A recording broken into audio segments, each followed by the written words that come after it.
ଆଉ ଦହି ପଖାଳ ପାଇଁ କ'ଣ କ'ଣ ସବୁ ହୁଏ ଟିକେ କହିଦେବେ? ଆଉ ସବୁ ତାପରେ ଦହି ପଖାଳ ପାଇଁ ସବୁ ପକେଇବା।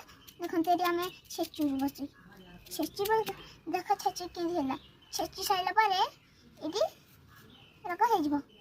ଛେଚି ସାରିଲୁ ତାପରେ ଏଥିରେ ଏଇଟା ବି ଛେଚିଦେବୁ ରସୁଣ ପାଣି। ତାପରେ ଏଇଟା ଘୁରେଇକି ଯେଉଁ ଇଏ କରିଦେବୁ। ତାପରେ ଏଇଟା ବି ଆଉ ଗୋଟେ ଟିକେ ଛେଚିବୁ। ଛେଚି ତାପରେ ସରିଯିବ ଆମର। ସରିଗଲା ତାପରେ ଏଥିରେ ପକା ହେବ।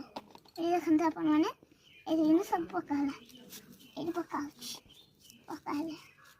ପକା ହେଲା ତାପରେ ଏବେ ହେବ ଏସବୁ ଖାଲି କରାହେବ। ଦେଖ ଏଇଟା ଅଳ୍ପ ଅଛି ଏଥିରେ ଆଉ ଆମେ ବହୁତ ସୁନ୍ଦର ଖାଇବା କରିବୁ ମାନେ ଟେଷ୍ଟି ଖାଇବା।